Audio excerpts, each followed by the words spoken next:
there exists an ancient secret that divides those who merely learn from those who truly master. Today, you're about to discover why the vast majority never advance beyond being beginners in anything they pursue. Have you ever observed how certain individuals seem to conquer any subject they focus on? Within months, they've picked up an instrument. Within a year, they're fluent in a new language. They construct businesses from nothing, while others spend an eternity trying to figure things out. And what's the common explanation people reach for? Oh, these people are just naturally gifted. That person was born with a special aptitude for this. You've undoubtedly heard statements like this before. This excuse becomes a convenient reason for many to abandon their efforts entirely. Some convince themselves, I wasn't born with the gift, so mastering this is beyond my reach. This, right here, is the most deceptive falsehood anyone could possibly feed themselves. So, have you ever wondered what unites those who achieve mastery rapidly? What they possess is something your education never provided. Not in school, not in college, not in any online program you've ever bought into. Back in feudal Japan, there existed an apprenticeship approach so remarkably effective that it turned ordinary peasants into formidable warriors and transformed average craftsmen into artisans whose creations endured for generations. This approach had zero connection to intelligence or innate ability. Instead, it revolved entirely around comprehending the three invisible phases that distinguish the amateur from the master. They named this approach Shuhari. Once you grasp how it functions, you'll cease being that person who launches 1,000 projects yet completes absolutely nothing. You'll transform into someone who masters whatever they choose, whenever they choose. However, this comes with a cost. Embracing this system demands accepting something your ego will absolutely despise hearing. Before I reveal this complete system to you, I'd like to invite you to subscribe to the channel, hit the like button below, and share in the comments what skill do you most desire to master in your lifetime. Perhaps guitar, programming, a new language. Feel free to leave a comment. I genuinely enjoy reading and engaging with all of you in the comments section. Now, let's return to the content. Chapter 1. The Lost Apprentice. The narrative I'm about to share unfolds in feudal Japan. A young man named Yamato carried a dream that consumed his every waking thought: becoming a samurai. He wasn't born into samurai lineage. He possessed no family name, no status, nothing except an obsession that blazed inside him like an unquenchable flame. While other village boys accepted their predetermined futures as farmers and merchants, Yamato would spend hours observing the samurai as they traveled along the road. The way they carried themselves, the discipline evident in their eyes, the respect they commanded without uttering a single word. He desired this more than he desired his next breath. At 16, Yamato grabbed a wooden sword and commenced training alone. He'd rise before dawn, practicing the movements he'd witnessed the samurai performed: horizontal cuts, vertical cuts, thrusts. Hour after hour, day after day. 6 months passed, yet he hadn't progressed whatsoever.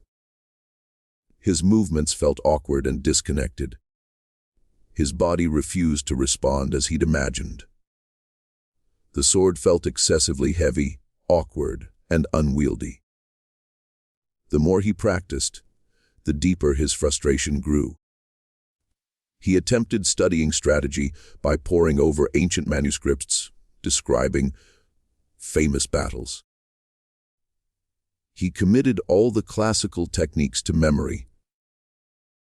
He absorbed everything about Bushido, the samurai code of honor. Knowledge wasn't lacking. Yet whenever he actually picked up that sword, it seemed as though all that knowledge simply dissolved into nothing. A full year slipped away. Yamato remained merely a village boy, clutching a wooden sword and an impossible dream. Until the day everything shifted. Chapter 2. The Meeting. One afternoon, while Yamato was practicing near the forest edge, a voice emerged from behind him. Your foot placement is incorrect. Your posture is incorrect. Your breathing is incorrect. Everything you're doing is incorrect. He spun around and spotted an older man. Gray hair pulled back, prominent scars marking his face, and 2 swords secured at his waist. A genuine samurai. Yamato felt shame burning across his face. I'm attempting to learn independently, sir. I have no instructor. The samurai circled him slowly, observing intently. How long have you been practicing? 1 year, sir. And has anything actually improved? Silence hung in the air. The answer was painfully clear. The samurai gently took the wooden sword from Yamato's grasp. Let me tell you what your actual problem is. You believe you're training, but what you're truly doing is reinforcing mistakes. Each failed repetition teaches your body how to fail more effectively. Those words penetrated deeper than any blade ever could. Yamato had spent an entire year actually deteriorating. Sir. Yamato spoke, his voice cracking slightly. Then how do I do it correctly? I've read every text I could locate. I've studied all the strategies. I've memorized every movement. That's precisely your issue. The samurai interrupted firmly. You attempted constructing a castle beginning with the roof. You pursued strategy before establishing proper posture. You tried innovating before mastering imitation. You bypassed the single thing that actually matters, the pathway. The samurai held Yamato's gaze steadily. There exists a road to mastery consisting of 3 stages. You must navigate each one completely. You cannot circumvent them. You cannot accelerate them artificially. Attempting to do so will condemn you to spending your entire existence being mediocre at everything you attempt. And what route is that? And what route is that? Yamato inquired. Shuhari. The samurai responded. Shu obey. Hab break. Riz release. 3 stages, 1 ultimate destination. Authentic mastery. Yamato was genuinely impressed. Please, teach me. The samurai remained silent for an extended moment. Finally, he nodded. Tomorrow at dawn. And prepare yourself, because that first stage will dismantle everything you currently believe about learning. Chapter 3. Shu, the death of the ego. Dawn arrived. Yamato was already waiting when the samurai materialized in the clearing. Today marks the beginning of Shu, the master declared. During this stage, you do not think, You do not question. You do not improvise. You obey. You copy. You repeat precisely as I demonstrate. Not a single millimeter of deviation. The samurai assumed a stance. Remain like this. Yamato imitated. The master adjusted his foot 2 centimeters to the left. Shifted his hip by a single degree. Raised his shoulder a fraction. Now breathe. 3 seconds inward through your nose. 2 seconds holding. 4 seconds outward through your mouth. They maintained that position for 10 full minutes. Just breathing. Yamato's legs screamed in protest. His mind insisted this was pointless. Master. He finally ventured. When will we actually practice real strikes? The samurai slowly turned his head. You consider posture tedious. You consider breathing a waste of time. This is precisely why you'll never become a samurai. A genuine warrior comprehends that mastery is constructed in millimeters, not kilometers. Yamato swallowed his objection silently. Shu isn't about being entertaining, the master continued. It's about obeying until your body comprehends what your mind cannot yet grasp. Every technique you'll acquire in the years ahead depends entirely on this posture. This breathing. These fundamentals you currently dismiss as boring. The weeks passed. Breathing exercises, fundamental movements repeated thousands of times. No flashy techniques. Nothing advanced. Simply the basics, repeated ad nauseam. Yamato's mind struggled against this daily. This is impossibly slow. I could be learning actual techniques. This is wasting my time. Yet something was shifting. Something he couldn't consciously observe, but could definitely sense. His movement started flowing without deliberate effort. The posture that had previously caused discomfort now felt completely natural. The breathing he'd once forced now occurred automatically.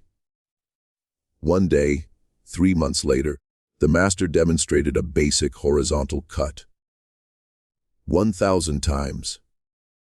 He instructed, exactly as I performed it. Not faster, not slower, not harder. Identical. Yamato dedicated the entire week to practicing that single strike. 1,000 repetitions daily. On the 4th day, something remarkable occurred. Halfway through strike number 400, his body executed the movement flawlessly, without any conscious direction, as though the sword somehow knew the path independently. You felt it, didn't you? The master asked, observing from a distance. Yamato nodded, utterly speechless.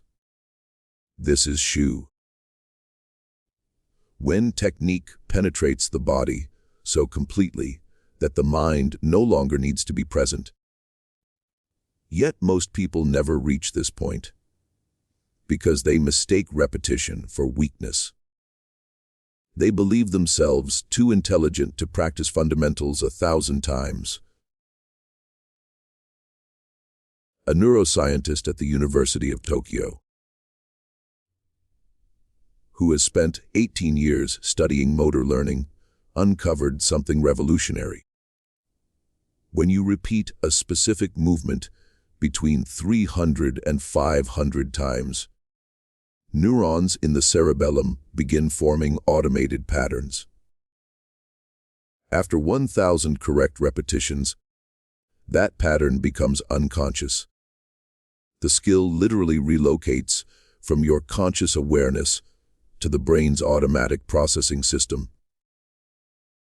However, if you alter the movement before completing 300 repetitions, that pattern never properly forms. You remain permanently stuck in conscious mode, which operates slowly, exhaustingly, and error-prone. Chapter 4. The Eternal Student Trap. 6 months of Shu elapsed. Yamato now commanded 12 fundamental techniques so thoroughly that he could execute them even while asleep. Literally. One night, his master abruptly woke him and requested a vertical strike. Yamato's body performed it flawlessly. Yet Yamato began noticing something that troubled him. He observed other practitioners, some with considerably more training experience, who knew hundreds of techniques. They understood every kata. They could name every ancient master. Yet when he watched them in actual combat, something felt missing. They knew the movements, certainly, but those movements didn't genuinely inhabit them. Master, Yamato asked one morning, why do some warriors possess knowledge of so many techniques, yet fight worse than I, who only knows 12? The samurai smiled for the first time in months. Finally, you've asked the right question. These warriors inhabit what I term the eternal student's hell. They accumulate techniques like children accumulate toys. They acquire something new before mastering the previous thing. They read about 1,000 strategies, yet never internalize a single one completely. They confuse knowledge with mastery. But knowledge merely represents possessing the map. Mastery means having traversed the terrain so many times that you no longer require the map. The master walked toward a tree. Shu provided you with foundations. You obeyed without question. You didn't challenge or improvise. You simply repeated until the techniques became integrated into your being. And now, he paused deliberately. Now you're prepared to break. Yamato frowned in confusion. Break? Break what exactly? Everything I've taught you. Chapter 5. The dangerous deliverance. During the Shu stage, you became an impeccable replica of me, the master explained. You perform exactly what I perform, exactly how I perform it. This provided your foundation. However, if you halt here, you'll never become an authentic warrior. You'll merely remain my shadow. The samurai drew a circle on the ground. Shu represents this circle. These are the boundaries I've established for you.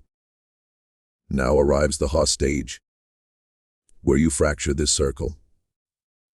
But proceed carefully. Most people mistakenly equate Ha with mere rebellion.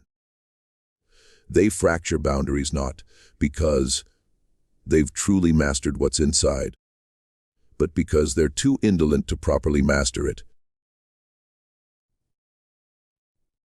Isn't about discarding what you've learned.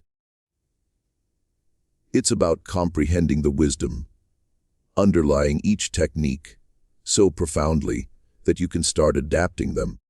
You can combine them. You can modify them.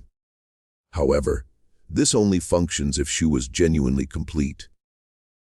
That afternoon, for the first time in 6 months, the master brought another instructor to the clearing. A warrior from an entirely different school, possessing a completely distinct style. For the coming year, the master announced, you'll also train with him.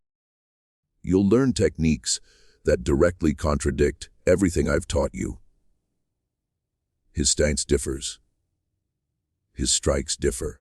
His philosophy differs. Yamato felt confused. But if I learn another style, won't that disrupt everything you've taught me? If Shu wasn't sufficiently deep, yes, it would disrupt everything, and you'd become a mediocre fighter without any coherent identity. However, if Shu was complete, and it was, you'll accomplish something extraordinary. You'll begin perceiving the universal principles operating beneath all styles. And so commenced the hot training period. Yamato spent mornings with his original master and afternoons with his second instructor. The styles contrasted so dramatically that initially his mind would short-circuit attempting to switch between them.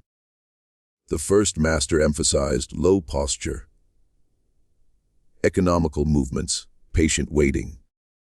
The second master taught high posture, explosive movements, aggressive attack. Everything directly contradicted everything else. Yet after 3 months, something started shifting. Yamato began recognizing that beneath the surface differences, both masters were fundamentally conveying the same thing: how to channel energy efficiently through the body, how to read an opponent, how to remain present in the moment. The techniques diverged, the principles remained identical. "You're beginning to perceive," his original master noted, observing the change in Yamato's expression. "Shu taught you the forms. He teaches you the principles. Once you comprehend the principles, the forms become tools rather than prisons."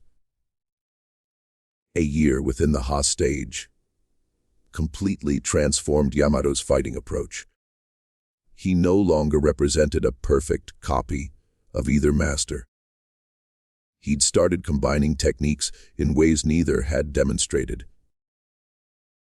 One morning during practice, Yamato blocked an attack using the first master's stance, yet countered with the second's explosive assault.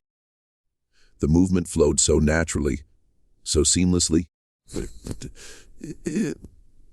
that he didn't even realize he'd created something new until he noticed both instructors' expressions. "What was that?" the second master asked. I'm not certain. It simply felt appropriate." The two masters exchanged glances and smiled. "A is now complete," the first master declared. "You're no longer blindly obeying. Yet you're not rebelliously breaking either. You're adapting wisely. You comprehend the underlying wisdom." However, the master then said something Yamato hadn't anticipated. And this is where 99% of practitioners stop. They arrive at Ha and mistakenly believe they've already achieved mastery. They can adapt techniques. They can combine styles. They can create variations. And they feel proud of this accomplishment. Yet Ha remains a prison. You're still constrained by the techniques you've learned, even if you can combine them creatively. You've become a skilled artist, but not yet a genuine master. There exists a third stage, the final stage, and only one person in 1,000 ever reaches it because it demands something most people simply refuse to do. Forget everything. Chapter 6. Re, the silent transcendence. Re represents the stage where you don't actually use techniques. The master explained. The techniques use you. Or more accurately, techniques cease to exist entirely. There remains only pure, unfiltered response to each moment. Yamato frowned questioningly. "How can I possibly fight without techniques?" "You'll understand," the master replied. "But first, a story. When I was young, much like you, I dedicated 40 years to studying the sword. I learned 300 techniques. I mastered 12 distinct styles. I became recognized as one of the finest swordsmen throughout the region. One day, an elderly master arrived seeking to challenge me. He appeared at least 80 years old, could barely walk straight. I accepted the duel, assuming it would be a courteous, quick affair. The master paused, the weight of memory visible across his features. He defeated me in 3 moves.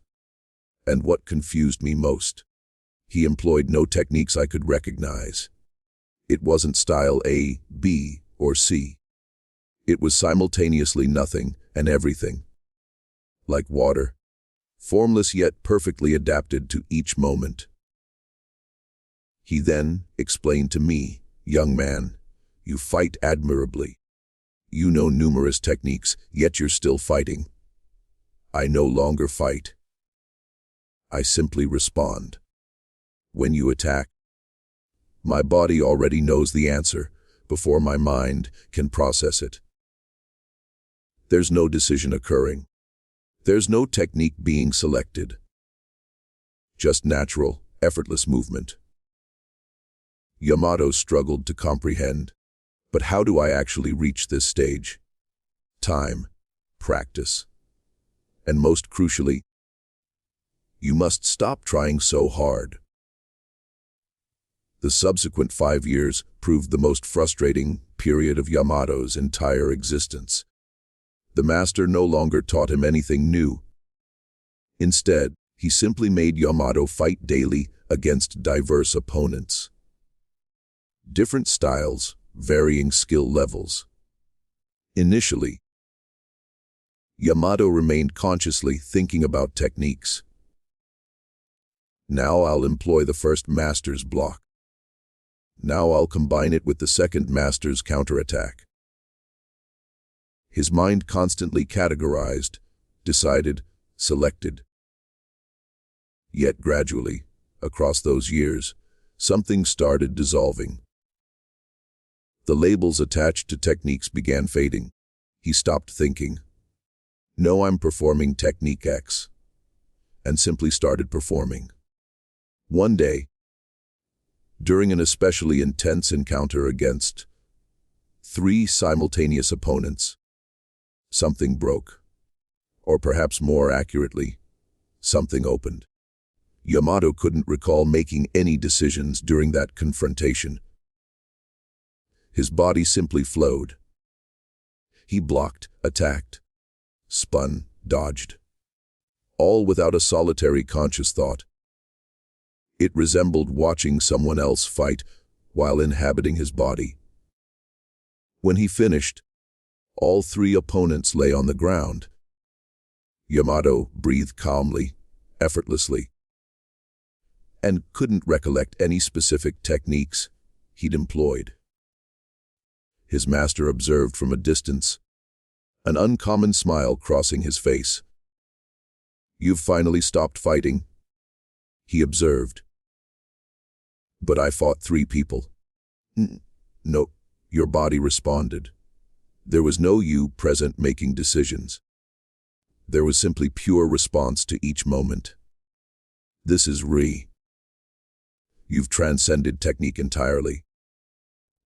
They're now so thoroughly integrated into your being that you don't even recognize their presence." A Kyoto University researcher who has spent 22 years studying embodied cognition explains, when experts attain the highest level of mastery, something fascinating occurs neurologically. Activity in the prefrontal cortex, the region responsible for conscious decision-making, drops dramatically during performance. Simultaneously, older brain structures assume control. The expert is no longer actively performing the skill.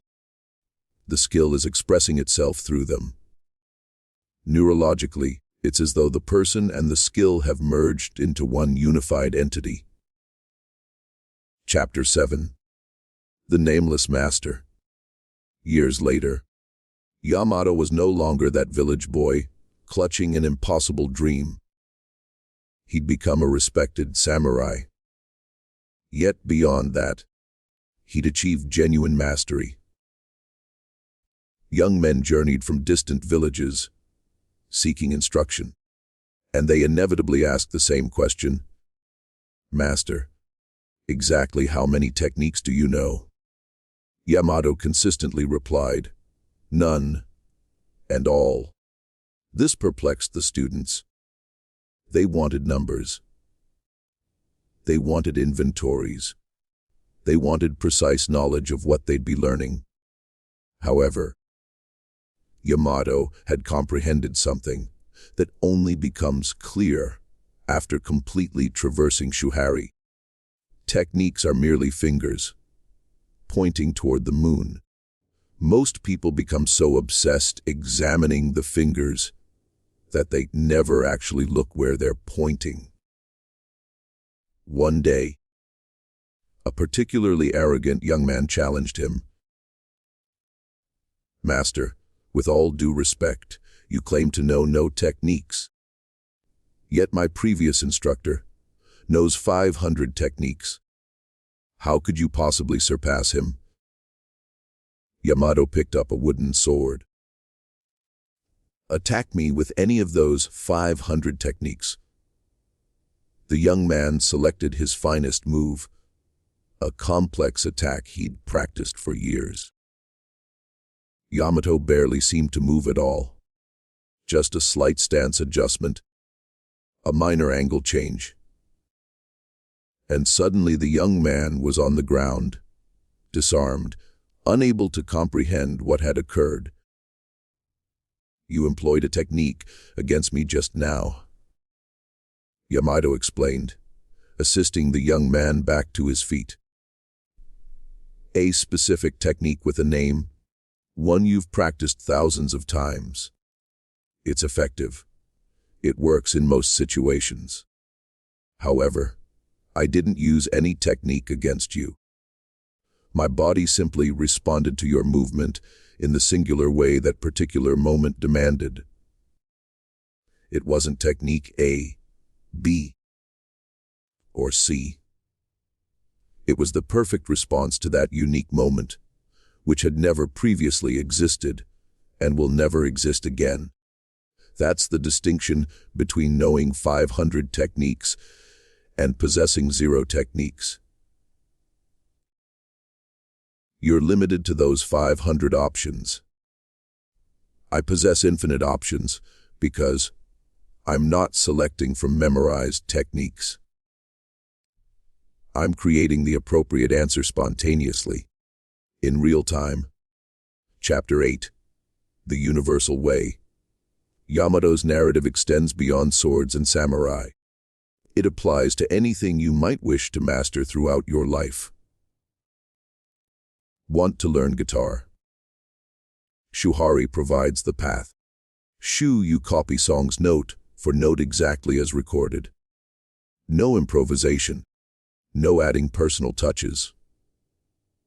Simply imitation until patterns embed themselves in your fingers automatically.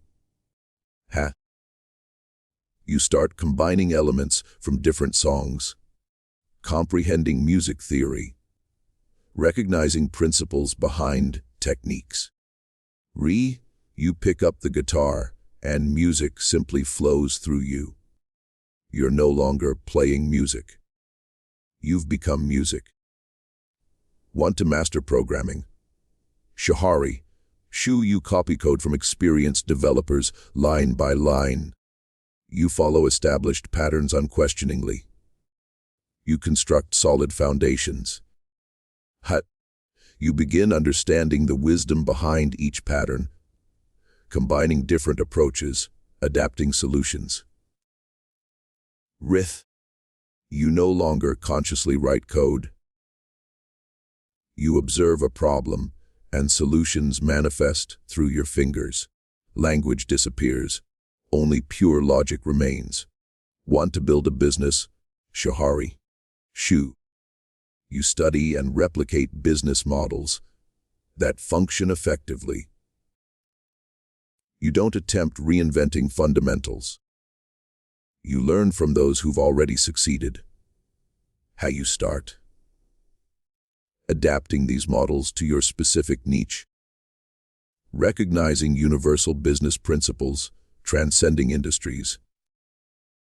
You no longer follow models at all. You intuitively sense what will succeed, as though your body reads the market the way a master reads an opponent. The pathway remains consistent. Shuhari isn't merely ancient Japanese philosophy. It represents the framework for how profound learning genuinely occurs across any domain. Yet there's something nobody reveals about Shuhari, something constituting the authentic reason most individuals never achieve mastery in anything. Chapter 9. The Trap of the Modern Generation. The uncomfortable truth is this: most people today will never experience genuine mastery in anything because they absolutely refuse to undergo Shu. Consider this. How frequently have you encountered someone declaring, "I don't enjoy following rules. I prefer discovering my own path. I'm more creative when doing things my way." That sounds admirable, doesn't it? It suggests independence, original thinking, creativity. Yet it's deceptive. It's your ego shielding you from an uncomfortable reality. You don't genuinely want to discover your own path. You want to circumvent the difficult work of mastering someone else's path first. Yamato could have expressed the same sentiment. Master, why must I copy you precisely? Why can't I develop my own style from scratch? I'm a unique individual. And had he done so, he would never have become a samurai. He'd have remained simply another villager who considered himself too special to learn correctly. The modern generation has absorbed a toxic falsehood that you should bypass fundamentals and proceed directly to self-expression. That following a master indicates lack of creativity. That copying signifies weakness. And what's the result? An entire generation of individuals knowing a little about everything, yet nothing about anything. People who launch 47 hobbies yet master absolutely none. Individuals who claim, "I attempted learning guitar, but it simply wasn't for me," when actually they merely lacked patience for the Shu stage. Let me be brutally honest with you now. No embellishments, no storytelling, just pure truth. The reason you haven't yet mastered that skill you claim to want isn't talent deficiency. It's not time shortage. It's not resource limitation. It's because you're attempting to begin at or without completing Shu. You desire mastery's results without paying mastery's price, obsessive repetition. You want to perform like a virtuoso without spending 6 months practicing scales. You want to program like a professional without spending a year copying superior programmer's code. You want to build an 8-figure business without spending 2 years studying proven business models. You want to skip Shu because it's tedious. Because acknowledging you know nothing and must exactly copy someone else feels humiliating. Because our generation has sold us the lie that we're special and unique and needn't follow the path every master before before us has followed. And as long as we continue believing this falsehood, we'll continue being mediocre at everything we attempt. The truth that burns, there exists no shortcut. Never has, never will. Zen monks recognized this 800 years ago. Samurai recognized this 400 years ago. Every authentic master, across any domain, recognizes this. There exists only one path, Shuhari. So here's what you must do. Not tomorrow, not Monday, now. First, select one skill. Not 3, not 5, 1. The skill which, if you mastered it within the next 3 years, would completely transform your life. Second, locate someone who has already mastered this skill. They needn't be world-class. They simply need to be 10 times better than you currently are. Find that person. If you lack personal access to such an individual, identify an expert online, but choose just one whose teachings you'll follow. Third, enter the Shu stage with complete humility. You will copy this person with obsessive precision. No adaptations, no my way, no creativity, just perfect imitation. Will it feel boring? Yes. Will it seem like you've lost your identity? Yes. Will others judge you, claiming you're being robotic? Yes. Excellent. That indicates you're doing it correctly. Fourth, once Shu completes, and you'll recognize completion when techniques flow without conscious thought. Then you enter, study alternative approaches, combine techniques, adapt, create variations, question the underlying wisdom. Fifth, continue for years, not months, years. This isn't a 6-month phase. It's a developmental stage potentially lasting much longer. Maintain practice, experimentation, integration. Sixth, someday, without realizing it, you'll find yourself in Ri. You'll execute your skill without thinking. You'll create solutions you've never previously encountered. You'll transcend technique entirely. And on that day, you'll understand that the journey never actually ends. You'll return to basics, but with completely transformed perception. An Oxford University researcher who has spent 25 years studying expertise development conducted research involving 500 masters across diverse domains: music, sports, programming, martial arts, business. The findings were unanimous. Every world-class expert we studied followed this identical 3-stage pattern. First, a rigorous imitation phase lasting between 1 and 3 years. Second, an experimentation and combination phase lasting between 3 and 7 years. Third, an intuition and innovation phase marking genuine mastery. We discovered not a single exception. No master bypassed the first stage, including those labeled natural prodigies. The only difference was traversal speed through each stage, never the sequence. Chapter 10. Yamato's Legacy. Yamato lived to age 87. He trained hundreds of students throughout his lifetime. On his final day, surrounded by his most advanced disciples, one asked, "Master, what represented your greatest regret along your journey?" Yamato pondered for an extended moment. Then he responded, "My sole regret is not commencing Shu sooner. I wasted an entire year attempting self-instruction, believing myself intelligent enough to discover a superior approach. Had I simply started with a master from day one, I'd have mastered the sword an entire year earlier. And an additional year of mastery constitutes treasure no amount of gold can purchase.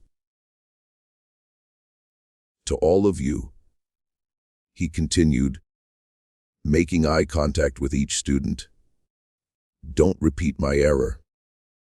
If you wish to master something, locate someone who has already mastered it and copy that person, without shame, without ego, without rushing to add your personal touch.